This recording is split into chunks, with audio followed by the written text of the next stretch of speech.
I watched Mandy undress and marveled at the fact that I had managed to get a woman like her.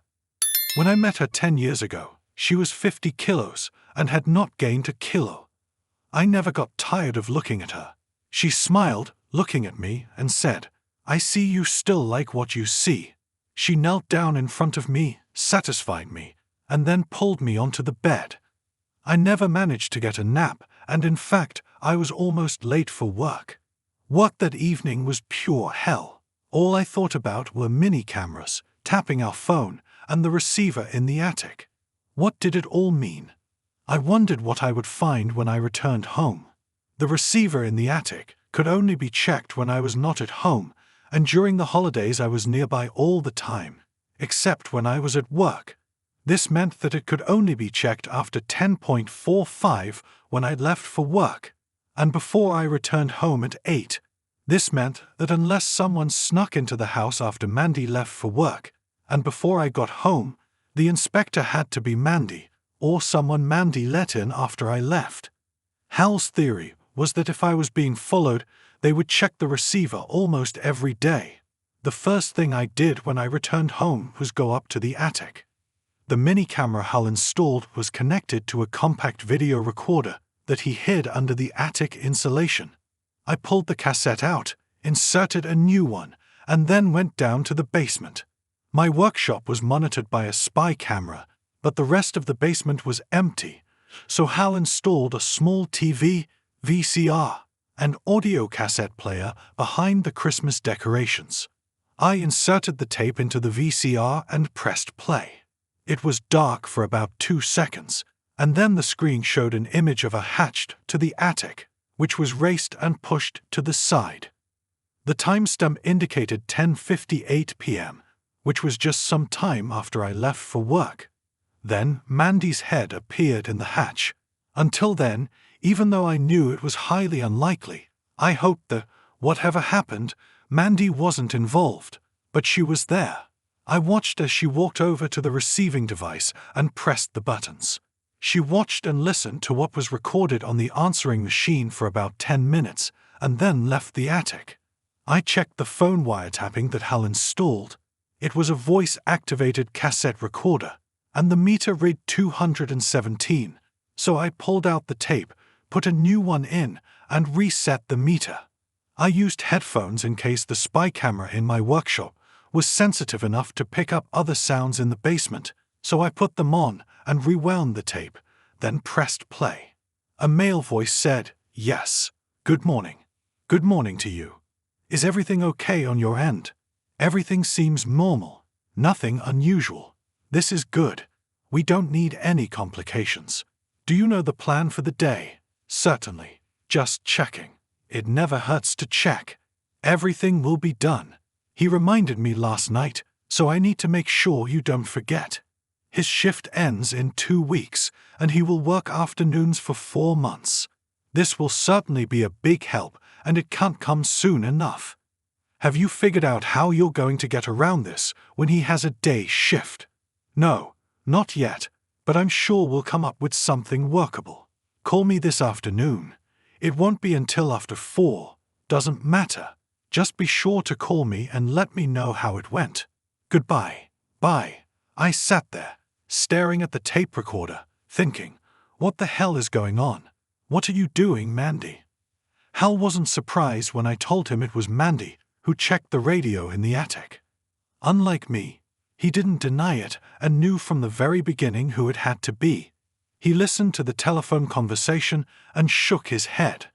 I already said this, Rob, but it sounds bad. At least she's doing something they don't want you to know about. And it must be some hard shit if they spend over $30,000 just to keep an eye on you. I think you need professional help with this matter.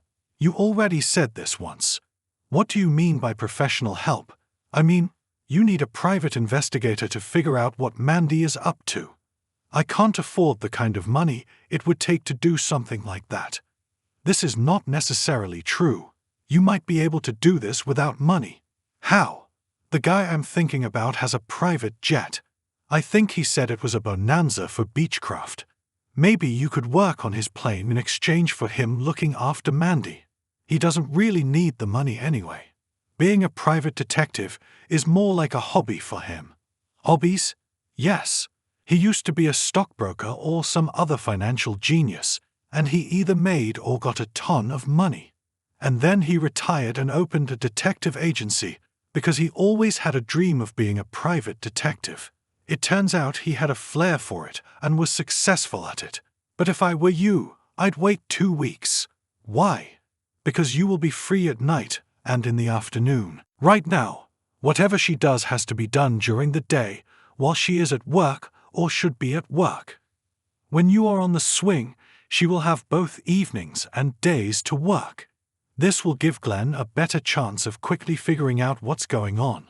I don't know if I can hold out that long. Only you can judge this. I'll call Glenn today and ask him if he'd be willing to make a deal with you. Today, I'm going to buy one of those prepaid cell phones and not tell Mandy about it. I'll call you on this number when I get it. I don't want to use my regular cell phone. As high-tech as all these things they use are, I don't want to risk my cell phone being tampered. Could he, dear?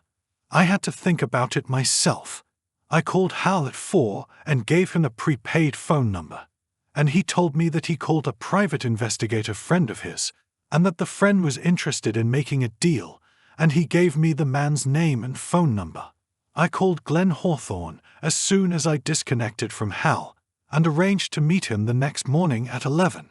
That evening, I pretended everything was fine, and as far as I could tell, Mandy accepted it. The next day when I got home from work, I didn't bother checking the camera in the attic, since it had already shown me what I needed to find out, who was checking the remote receiver, and I immediately started tapping the phone. Good morning. Good morning. Everything is fine. He's been a little out of sorts lately, but that's not uncommon. He usually gets like this towards the end of his hard shift. Did you receive a message yesterday afternoon about the fact that you were cancelled? Yes, I heard. Friday is still ahead, so contact me tomorrow. Goodbye. Bye. At 11, I walked into the Hawthorne Investigative Agency office and met with Glenn Hawthorne, the owner and only employee. He already knew some of the story from Hull, and I gave him the phone tap tapes. He listened to me and raised an eyebrow. They don't tell you anything that you can use, but they tell you a lot because they let you know that something very sneaky is going on. So, what do you want? I just want to know what the hell is going on. We made a deal. He'll do his research, and I'll do 100-hour and yearly inspections of his Beechcraft until I've worked off his fee. In addition to the inspections, I would do all the maintenance, but he would have to pay for the parts. I gave him all the information about Mandy, her schedule, and where she worked, her cell number, and information about the car she drove. I told him about Hal's idea to wait until I started working another shift, and he agreed that it was a good idea. However, he really wanted to do one thing as soon as possible. He wanted to install a spy camera in my kitchen. That's where most people's lives end. They sit, talk, drink coffee, or another drink, and between them there is a flat surface on which to write or draw. I arranged for him to do it the next day. I wasn't at all surprised when Hal showed up the next day to set up a spy camera in the kitchen. He told me he did all the electronic surveillance. I played him on that morning's tape. It was basically the same as the previous 2 days. Good morning, and everything is fine on your end, as well as information that nothing was planned for that day. Mandy brought home some work that evening, so I went down to my basement workshop and worked on a bookcase I was making. In a way, it was a relief because I didn't have to face her. If I hadn't looked at her face, she wouldn't have noticed that anything was bothering me. The last thing I needed at that moment was to make her worry and think that she needed to be even more careful about what she was doing. On Friday morning, the man on the other end of the line said, "Have a nice weekend," which told me that whatever Mandy was doing, it only applied to Monday and Friday. Trying to understand what was happening was driving me crazy. Mandy's behavior towards me was the same as it has been since we started dating. She was loving, affectionate, and our love life was wonderful. We haven't quarreled for many years. I couldn't notice anything wrong in our relationship. What the hell could she be doing that she and whoever she was doing it with had to be so afraid to let me find out? Well, maybe I'll start getting some answers on Monday when I start working this afternoon and Glenn starts working on the problem. I think I managed to get through the weekend without alerting Mandy that all was not well. She didn't get calls in the morning because for the next 4 months, I would be coming home in the morning. She would either have to talk to this man on the phone in her office, on her cell phone, or after I left for work. I made a mental note to ask Hal if we could put a voice-activated recorder in her car, like the one she put in mine. On Tuesday morning, after Mandy left for work, I reviewed the audio and video recordings from Monday. There was nothing interesting in the video, but there was something in the audio recording. Hello, just checking. Is this still valid for tomorrow evening?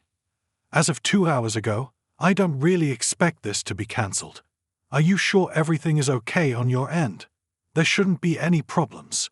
It would be better if there were no problems. We don't pay you to have problems. And you won't have them. Mandy barked at him. They said goodbye, hung up, and left me to think about something else. Did Mandy get paid? Did this have anything to do with her job? On Wednesday morning, at 8:13, my marriage ended. It turns out we didn't need Glenn to find out what Mandy was up to. Only what Hal planted in the house did the trick. Once Mandy left for work and I had breakfast, I went to check the audio and video recordings from Tuesday. Video from the attic showed Mandy loading the receiver into what appeared to be a portable CD player. The camera in the living room captured Mandy walking into the room with a man I didn't know, and they walked over and sat down on the couch.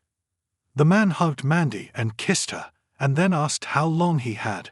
She told him he needed to leave by 11, and he said he didn't think he would have enough time.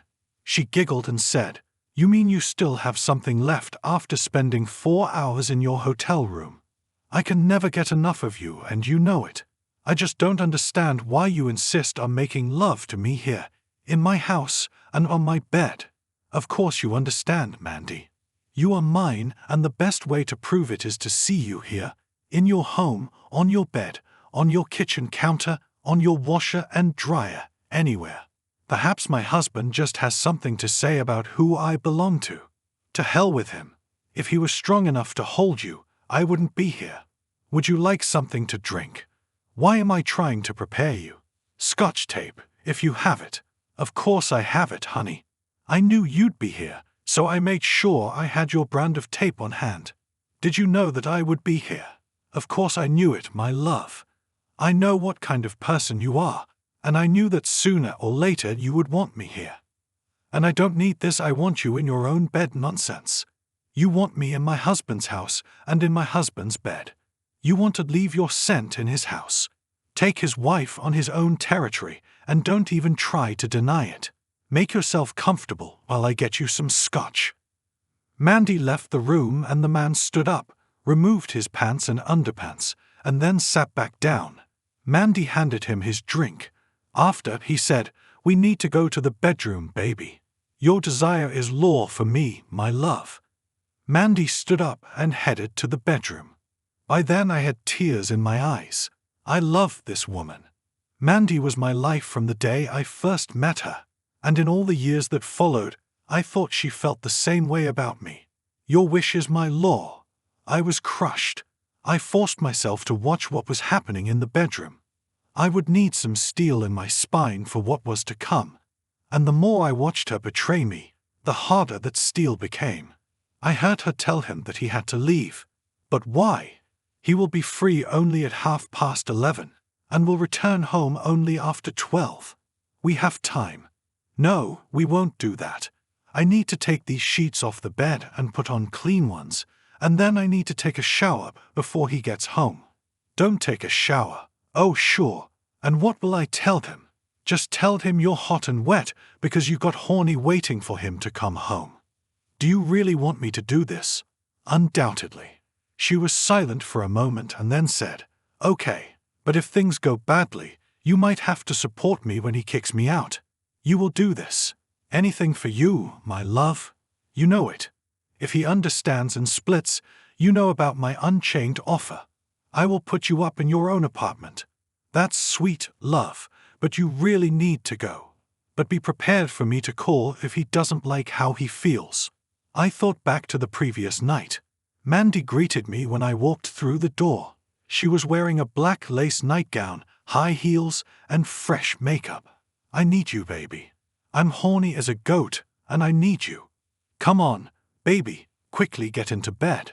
She was no different from the other times I had made love to her. But without knowing how long she'd sex with me, I had no way of knowing that I wasn't the second man of the day every time we got into bed together. I remembered her comment about 4 hours in your hotel room, and I wondered how many times a week she met someone in a hotel room when she was supposed to be working. This gave me another idea. She was supposed to be at work. So how did she get out of this? Did her boss know what she was doing? Was he somehow involved in this? All things I would have to ask Glenn to find out. After watching the video, I listened to the phone conversation. Hello? He left. Everything went well. He still wants to make me his mistress. It's a shame that we can't do this. This would certainly improve the situation. Well, that can't happen. And if you know what's good for you, you'll make sure it doesn't happen. I don't think I like the tone of your voice. Cool shit. I know you. And it would be like you to let my husband find out so he could kick me out, and I would be free to be Sam's mistress. I would never do anything like that. Yes, you would. And the only thing stopping you is the sure knowledge that I would snitch on you and every one of the half-dozen or so men you made me care about. You destroy my marriage, and I will destroy yours, and don't forget about it. I won't forget this. See you tomorrow evening. And he hung up. Now I had even more to think about. It sounded like Mandy was doing what she was doing in protest, but that didn't mean anything to me. The fact is that she did it, and that's all that mattered to me. The man she had cared for the previous evening was bad enough, but in her own words, there were also half a dozen or so others. How long did this last, and why didn't I know anything about it? I called Glenn, brought him up to date, and told him to focus on the man Mandy had spent the day with. He already knew about this man as he had been working on Mandy since I started working the shift. He told me that the man, Samuel Billings, according to the hotel register, invited Mandy to dinner and then returned to his hotel room for a little over 4 hours and then followed them to my house. I told him that Mandy was going to meet the man who was behind it all that night, and I told him that I wanted everything about Samuel Billings that he could get me. I intended to find out who the half-dozen or so were who were making Mandy do what she did, and then I was going to destroy them all. Mandy was waiting for me again when I got home that evening. We had sex twice before she snuggled up to me and fell asleep. I lay there, staring at the ceiling, thinking about the last couple of years. As far as I could see, there was no change in Mandy's attitude towards me.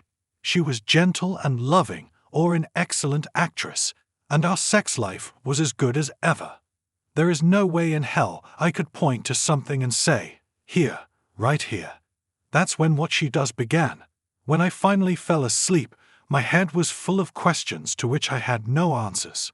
I waited an hour after Mandy left for work before checking the audio and video recording. I gave her an hour in case she forgot something and came back for it. There was nothing on the phone recording, and the only video was from the camera Glenn suggested we install in the kitchen and the camera in our bedroom. From the camera, Glenn suggested we install in the kitchen and the camera in our bedroom. Mandy and a man walked into the kitchen, and Mandy asked the man if he wanted anything to drink, and he said beer would be nice if she had some. She got him a beer and herself a Diet Coke, and then sat down with him at the table. You have it? He asked. She took something that looked like a CD from her pocket and slid it across the table towards him. He opened his briefcase, took out an envelope, and pushed it towards her. She pushed it aside, leaned forward and said, "So what now?" "He will stay in the city until Saturday. He has dinner planned tonight, but he wants to see you the rest of the evenings while he's here. This won't happen. Rob's days off while he's on shift are Friday and Saturday, so those 2 evenings are free. Couldn't you have a bachelorette party with your friends or pretend you're going to an Avon party? I could, but I won't. I'm not going to give up my time with Rob. It's only for this weekend. Everything else will go to your husband. No, John, I won't do that, so leave everything as it is. It was a conversation that I couldn't make sense of. She's cheating on me but won't give up our time together. It didn't make any sense. He shrugged and stood up, and Mandy walked him to the door. After he left the bedroom, the camera showed Mandy reaching into her closet with the envelope she was given and leaving without it. So, on my list of things to do as soon as I finished watching the audio and video was to look into Mandy's closet. The closet in our bedroom is actually 2 closets. It runs the entire length of the long side of our 5x7-meter bedroom. Inside, at the midpoint, there is a wall that divides the cabinet into equal halves. One side is my dressing room and the other is Mandy's. I don't actually have a need or reason to go into Mandy's half, and in fact, I couldn't remember the last time I was there. I started my search just outside the door and headed towards the back door. I didn't find anything until I got to the very end. There were a dozen shoe and hat boxes and 3 medium-sized rolling drawers with Mum's things written on the sides in magic marker. Mandy's mother passed away 3 years ago, and the boxes contained her mother's things that she simply couldn't part with. There was nothing in the shoe or hat boxes, but I hit the mark when I opened the top box labeled Mum's things. There were 18 CDs with names and dates written on them, and 14 envelopes similar to the one John's boyfriend had pushed across the table to her the previous evening. I opened one and found it stuffed with $150 and $20 bills.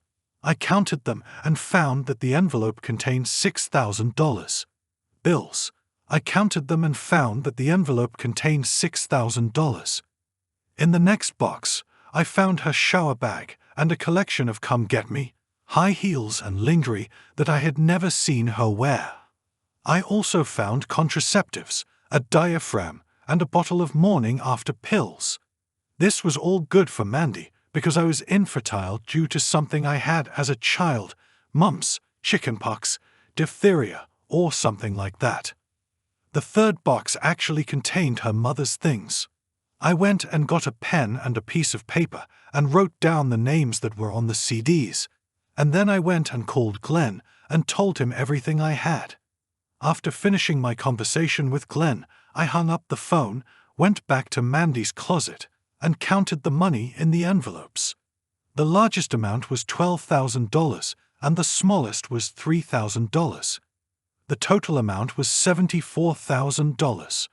I wrote down a brand of CDs and then took 3 of them, went downstairs and put them in the CD player. It was almost the same thing she did to Billings. She had sex on different days with all 3 men several times before telling them they had to leave before I got home. I took it all back upstairs and laid it all out the way I found it. I'd never laid my hand on a woman in my life, but if Mandy had walked in then, I couldn't have sworn I wouldn't have hurt her. I managed to pull myself together, and by the time I left for work, I had already formed the rough outlines of a plan in my head. For this to work, I would have to control myself and pretend that everything was fine. There was nothing I could do that would make Mandy suspicious of me in the slightest. The problem was that I didn't know if I could do it. She wasn't at the door when I got home that night, but she woke up and reached out to me when I got into bed.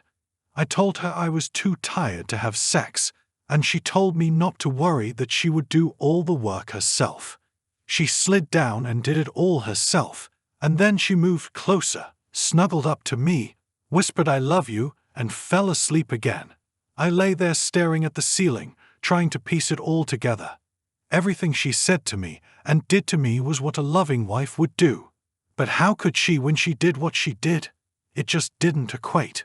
The next day's audio featured John's boyfriend calling to make sure everything was okay for the evening, and then Mandy calling John to tell him that Billings had just left and that everything had gone well. The video was almost a repeat of what happened last time. Initial work on the couch, transition to the bedroom sex. She showered, made the bed, and then climbed into bed and started reading a book. And at that moment, I stopped watching.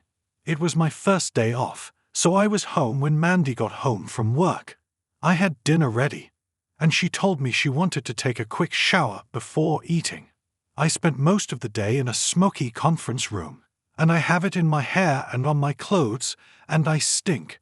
This told me she had probably spent part of the day with Billings or some other guy and needed to get his scent off her before I noticed. This thought made me a little angry, and I headed to the bathroom, throwing off my clothes as I went. When I arrived, she was already in the shower with the water turned on. She stood with her back to me. She obviously didn't hear me move the curtain aside, climb inside, and draw the curtain. The first time she realized I was there was when I grabbed her hips and leaned forward to keep my knees from closing her legs. I had sex with her hard and steady, and then I came out and told her to give me a washcloth. I'll take care of your back while I'm here. We finished our shower together, and then I told her I was going to wash my hair while I'm here. We finished our shower together, and then I told her I was going to wash my hair while I was in the shower. My real reason for letting her come out first was to give her a chance to hide her panties, and of course, when I got out of the shower, they were gone. I also wondered if she had gotten so used to being deceived that she had become careless in her actions. Why didn't she shower and freshen up in her Billings hotel room? If she knew she was going to meet him, why didn't she have a spare pair of clean panties in her purse? Why risk coming home fresh from sex when she knew I'd be home when she got there? Of course, I rarely attacked her when she first came home, but sometimes I did, so why risk it? At dinner, Mandy asked, "What got into you tonight? I thought you might like this. You were ready last night, and I didn't take care of you." "Yes, you did it. You held me and cuddled with me, and I needed that. And yet you got me, and I didn't reciprocate. You know I like to please you. There shouldn't be any.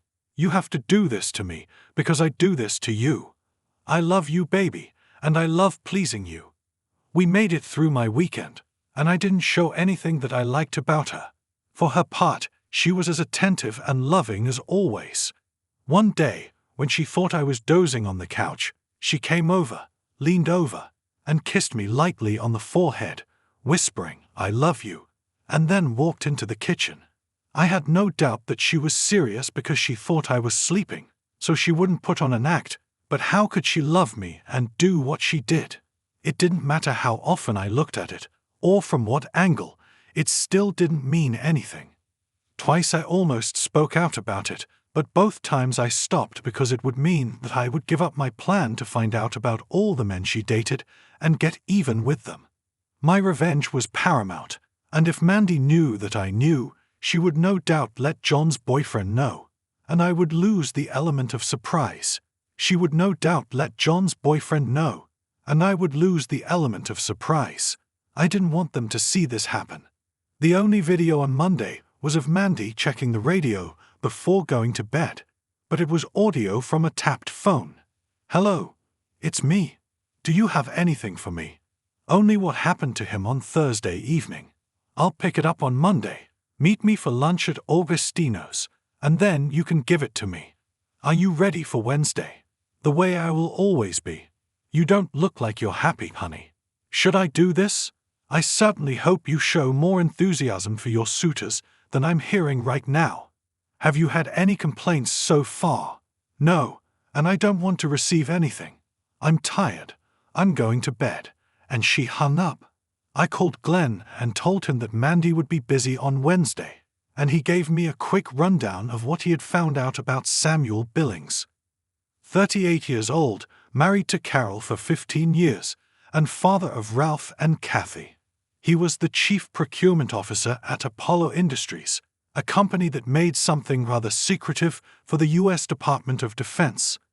Glenn was standing outside my house waiting for John to leave after his meeting with Mandy, and he followed John.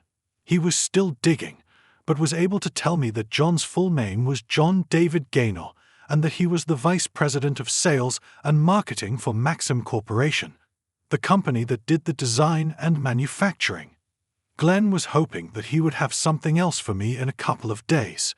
I mentioned that it seemed Gaynor was collecting material that he could use to blackmail or coerce the men Mandy slept with, and that the other names I gave him probably had something to do with buying from or selling to Maxim, and this could perhaps be a starting point in figuring out who they are. On Wednesday and again on Thursday, Mandy entertained a man in our bedroom. She called him Frank, and one of her hidden CDs contained a Frank Stemper recording. It was more like fucking and no, different from what she did with Billings. I looked at the notes every morning, and most of what I took from it was that Gaynor called to make sure everything went well the night before and arranged to meet Mandy for lunch so she could tell him what the receiver recorded. On Friday morning, listening to the phone conversation gave me something that I conveyed to Glenn. This was business as usual until Gaynor said, "Is the meeting scheduled?" "Yes. I will go to meet him as soon as my husband leaves for work." My weekend passed quickly, and on Monday morning, Glenn told me that Mandy left the house 15 minutes after I left for work and drove to the Motel 6 on Ferguson. She knocked on the door of room 118. The door opened, and she walked inside. For a small bribe, he received information that the room was registered to a certain Rhett Baxter. Baxter was also one of the names on Mandy's secret tapes. Mandy stayed in room 118 until 11 o'clock, after which she left and went home. I discovered that I am not the patient person I always thought I was. My original intention was to find out who all 7 men were, who had Mandy, and then find a way to get revenge. But after 4 weeks, I only had Gaynor, Stemper, Billings, and Baxter. I was tired of listening to audio and watching videos of my wife betraying me, and I wanted it to end. I decided it was time to end this. I met with a lawyer and filed the divorce papers. I used my computer to burn copies of Mandy's secret CDs, and then waited until my lawyer told me everything was in place. On Thursday, May 5th, at 11:10, a man approached Mandy at her work and asked if she was a man to hate, and when she said yes, he handed her an envelope and said, "You've been served." When Mandy opened her envelope, she discovered that, in addition to the divorce suit on grounds of adultery, she was also subject to a restraining order, keeping her at least 500 feet away from me in the house. The only way she would have been allowed into the house was if she had arranged a court-supervised visit to pick up her belongings. I also included a note saying that she could call and leave a message on the answering machine, letting me know what she would like, put in trash bags, and taken out 150 meters from the house. I also told her not to bother trying to call me on my home phone or cell phone, as I had absolutely no interest in talking to her. Of course, it was a lie. I wanted to know what the hell was going on, but I wanted her to sweat a little before we sat down and talked. At the same time Mandy was being served, give or take 5 minutes, Gaynor, Billings, Baxter, and Stemper were handed papers informing them that they were being sued for alienation of affection. Also during this time, special messengers delivered packages to the wives of Gaynor, Billings, Stemper, and Baxter's fiancée. The morning when all the documents were completed was stressful for me. I gave Hal and Glenn all the surveillance equipment that Mandy and Gaynor had placed in the house, and they were busy dismantling it. There was a locksmith changing all the locks in the house, and a man from Terminix was scattering ant bait around the perimeter of the house. And of course Mandy ignored my note, and my cell phone started beeping every 4 or 5 minutes. And in between the calls, the house phone rang, and I heard the answering machine go on. "Rob, are you there? Pick up the phone, Rob. Come on, Rob. We need to talk."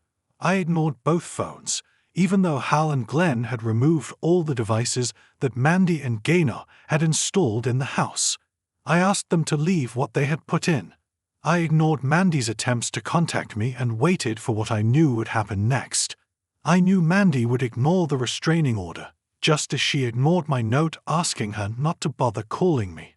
Sure enough, when I came home from work on Sunday night and watched the footage, the kitchen camera showed Mandy entering the kitchen through the door leading to the basement. The bedroom camera showed her going into her closet and then coming out with a look on her face that could kill. She was probably upset that her CDs and $74,000 were not there. A camera in the attic showed her sticking her head out of the hatch and seeing that the Holman XK116 digital voice recorder had disappeared. I went down to the basement and saw that one of the windows was broken, so I called the police and reported a break-in. I gave them copies of my security system and told them that 3 credit cards, $1,000 in cash, and my .38 Smith & Wesson were missing. Especially. It's a lie, of course, but I wanted to make Mandy's life as difficult as possible. I casually commented on the fact that I couldn't understand why she took the revolver. And then I suddenly said, "Oh shit," and one of the detectives said, "What? She's not very happy about our divorce. You don't think No, she wouldn't do that. At least I don't think she would. Do you think maybe I should buy a bulletproof vest?" I told them where she worked, and at 9 in the morning, they arrested her in front of her co-workers. She was charged with breaking and entering, theft, and a separate count of theft of a firearm, and violating a restraining order. Her father posted bail for her, and when I got home from work that evening, there was a message on my answering machine from Mandy. Briefly and to the point. "You bastard." I smiled, removing it. I intended to take what I had and go to the president and CEO of Maxim and ask him if he knew about Gaynor's activities, but then decided not to. I was suing Gaynor and losing his job would mean losing his income, so I decided to wait until the lawsuit was settled before doing so. Mandy called me 2 or 3 times a day, but I didn't answer any of them. She sent me letters, and I returned them to her unopened. She was sitting on the hood of my car in the hangar parking lot, waiting for me to get out, so I took the service bus to the terminal and took a taxi home from there. Over the next month, I heard everyone on both sides of the family tell me that I was unfair by not talking to Mandy, and I told them all the same thing. She cheated on me with 7 different men, got caught, and we had nothing to talk about. By cheating on me, she lost all right to communicate with me. I would sit down with her and let her talk, but it would be at a time of my choosing, not her. Frankly, I wanted her to suffer. The fact that I also suffered did not mean much to me. The problem was that I loved her. Even knowing what she did, I loved her. The problem was compounded by the fact that I truly believed that she loved me. What I couldn't understand was how she could love me and do what she did. Judging by the hidden discs, she had sexual intimacy with at least 7 different men over the past year and a half. Men with whom she had sex, and then came to my house, still smelling their stench on her. Oh, I know she probably took a shower before coming to me, but their hands were on her, and they were in her, and the shower couldn't fix that.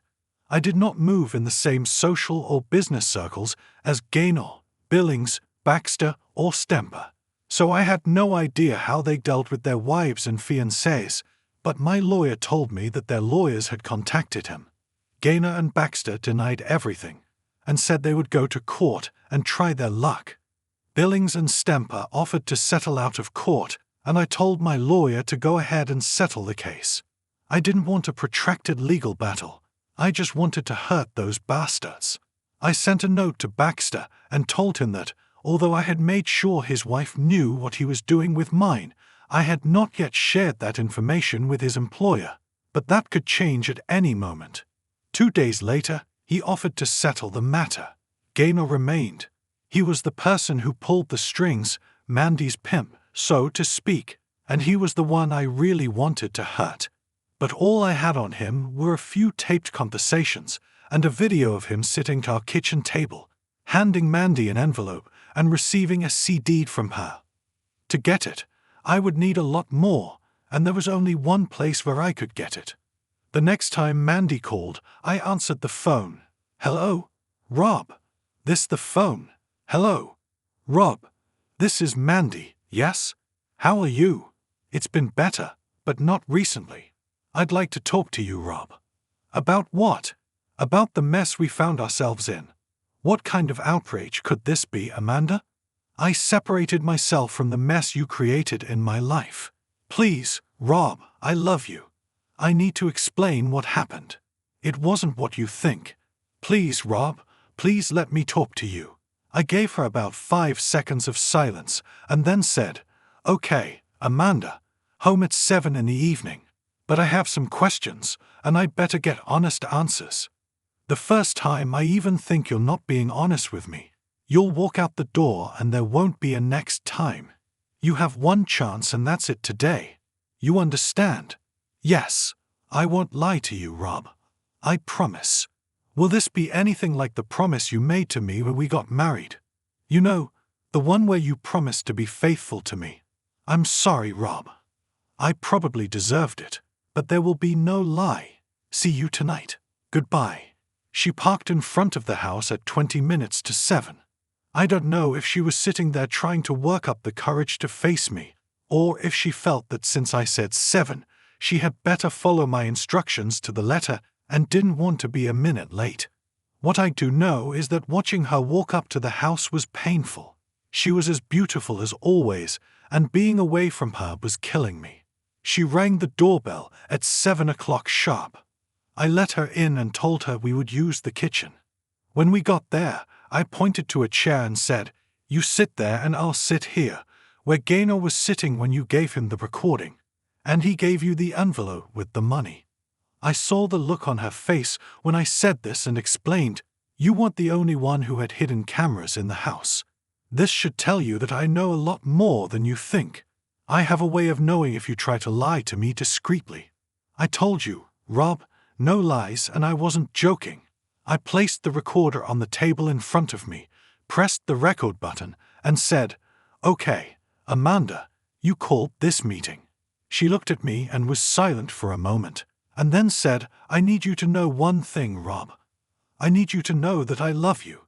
I need you to know that I love you. I love you with all my heart and soul, and I would give anything if I could just go back in time and change some things. I really love you, Rob, and everything that happened wasn't because of anything you did or didn't do wrong. I didn't do what I did because I fell out of love with you. I did this because I love you so much that I can't bear the thought of losing you. I just sat there and listened, silently looking at her. What I did, Rob, I did because I was forced to do it by blackmail. She saw that I was getting ready to open my mouth, raised her hand and said, Please let me figure this out, Rob. This is the hardest thing I've ever had to do, so please let me tell you everything before you say anything. When I'm done, I'll answer any questions you have, but please let me tell you everything first. She looked at me for a second, and then asked, Can I have a glass of wine? This will help me calm my nerves. I opened a bottle of white wine and placed it and the glass in front of her, and then sat down and waited. She poured some wine into her glass, took a sip, and then told me the story. This happened during my work shift almost 2 years ago. The company she worked for was hosting a cocktail party for their clients, and since I was working, Mandy's boss asked her if she would be willing to serve as hostess. Since I wasn't home until midnight, Mandy said she would do it herself. In addition to one of the large rooms at the Hyatt Regency, her company also prepared a hotel room. The first couple of hours passed without incident, and then Mandy began to feel strange.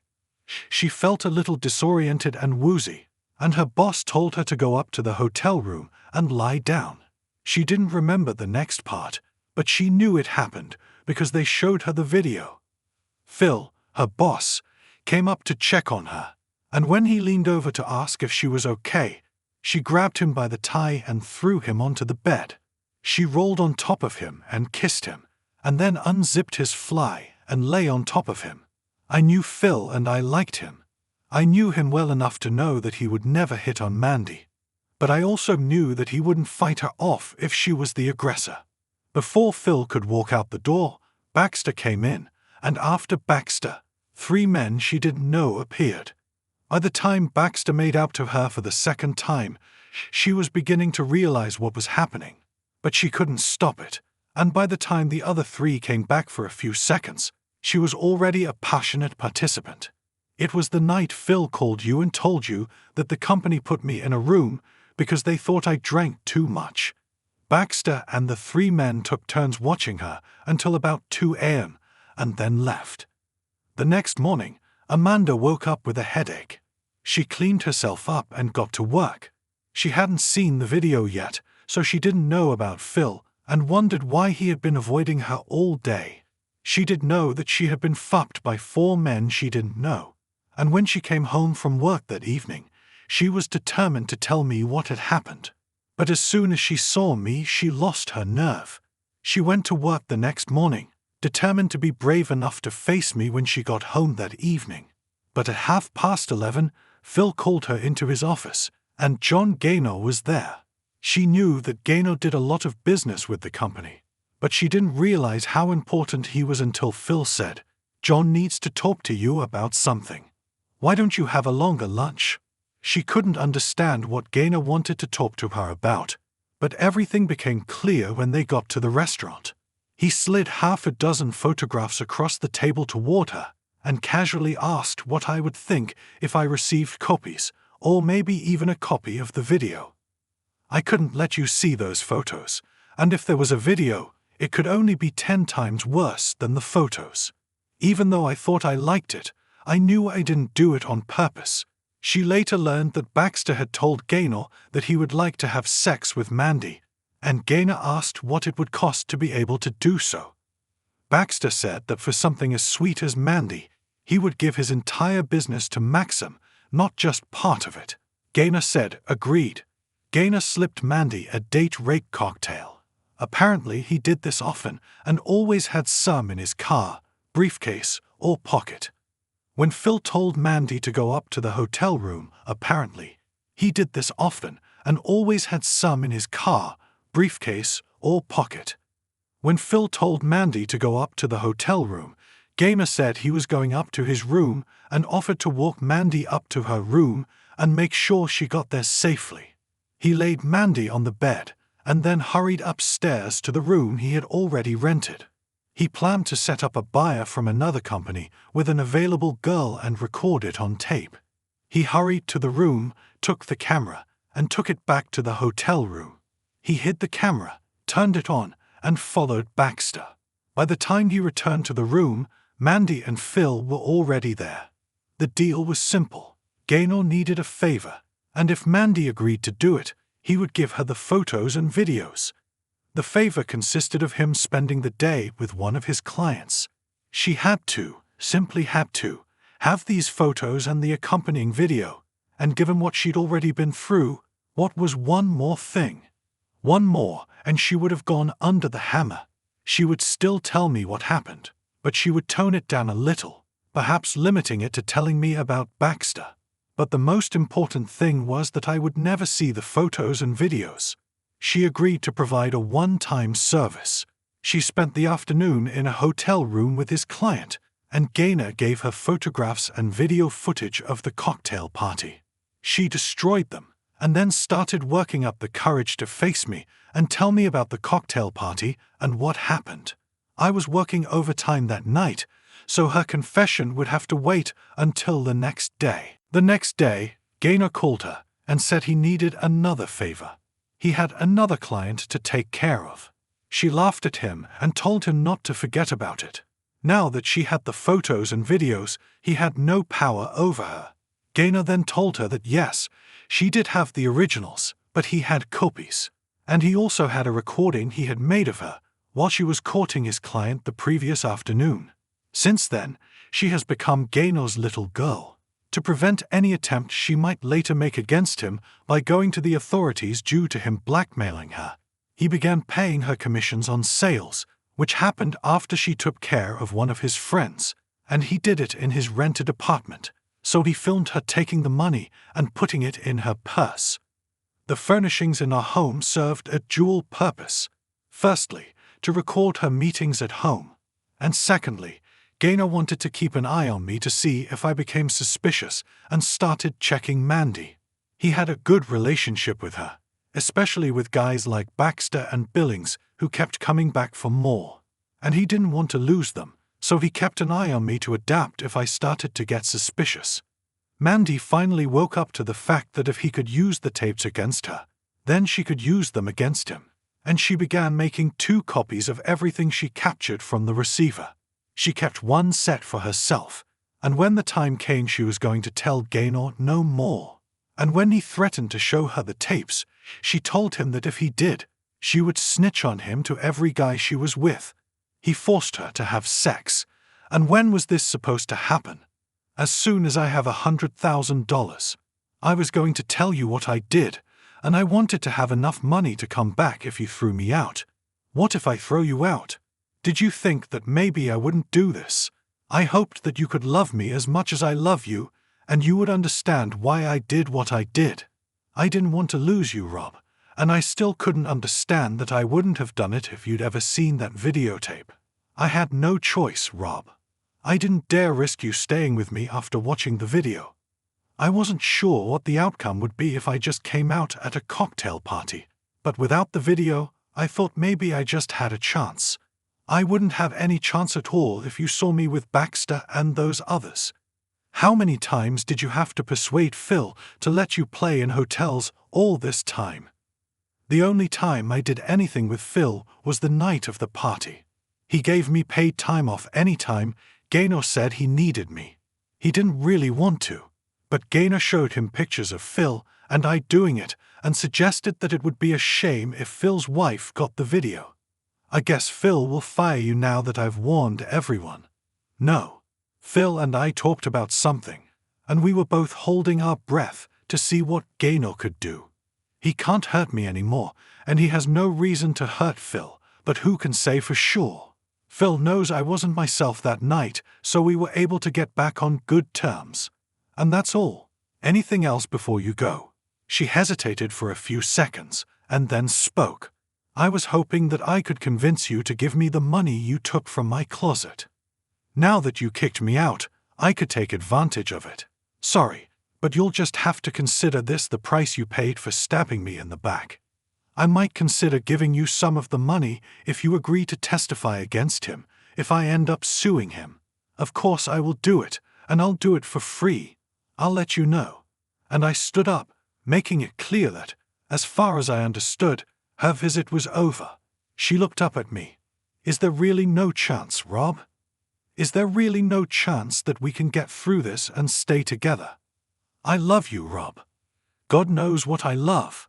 I can't understand how Amanda is. There might have been a chance if you had told me about the cocktail party right after it happened, but now, after all these months and all these men, I don't understand how to do this. She had tears in her eyes as I walked her to the door, and there were tears in mine as I watched her drive away. The next day, I went to the Maxim office complex in the city and headed to Gaynor's office. I walked right past his secretary who jumped up and told me I couldn't come in. I smiled at her and said, "It's okay, honey. He's waiting for me." When I entered, he was sitting at his desk reading some papers. He looked up, and I saw recognition flash across his face. "Mr. Gaynor, I believe," I said. "I am Mandy's husband, but I believe you already know that." He started to get up, and I said, "You don't need to get up. I won't be here that long." I threw the envelope on his desk and said, "You weren't the only one who had hidden cameras in my house. In this envelope, you will find 4 things. One of them is a copy of the videotape of you giving my future ex-wife an envelope containing money in exchange for recording her evening with Billings. The second item is a copy of the recording of that evening with Billings. This is just to let you know that Amanda herself made a copy of everything you made her do in our house, so that your hidden cameras could record it. Point number 3 is an excerpt from the recording that Amanda made for me last night, and these excerpts will let you know that she has agreed to testify against you if the case goes to trial, which is exactly how it will end if you don't use 4, which is my lawyer's card. It has a phone number on it. I would strongly advise you to call him and let him know that you are going to settle the lawsuit that I am filing against you. If you don't make that call, I'll lay everything I have on the day's desk next Friday." I turned to leave the office, and when I got to the door, I turned to him and said, "Hey, you're having a great day today," and then walked away. The next day, my lawyer called me and said that Gaynor had called him and agreed to settle the case out of court. I waited until all the receipts had cleared and the dust had settled, and then I made 6 copies of everything I had and sent 1 set to the president and CEO of Maxim, and 1 copy to each of the 5-person board of directors. 3 days later, I received a call from a very angry man. "John Gaynor, you fucking bastard. You said that if I agree, you won't do anything." "No, that's not what I said. I said that if you agree, I will not take this to the DA, so he can file criminal charges against you. I didn't say anything about not telling your boss, and just so you know, it's all about revenge." I hung up, and Mandy asked, "Who was it?" "Your ex-pimp. He's upset because somehow his boss found out what he was doing, and it upset him so much that he fired Gaynor." Yes, Mandy is back in the house. She didn't return my favor, but she returned to the house. She'll sleep in the guest bedroom until we see if we can get everything back to normal. I'm not at all sure that we can do this. I really love her, and I really believe that she loves me, so I'm willing to try, but I don't know if that love will be enough. There are problems that need to be solved, and trust is one of them. One of the others is that Mandy was right when she said she thought we might have a chance if I never saw the video of her at that cocktail party. I never saw that video, but I watched all the other videos she hid in her closet, and the images of Mandy with other men were imprinted in my brain, and every time I look at Mandy, they start playing in my head. I told her I would try, and I will. I will try my best, but I don't make any promises. Thanks to everyone who took the time to listen to today's stories. If you enjoyed it, please consider liking and subscribing if you haven't already. Feel free to share your thoughts on the events in the comments below. Take care.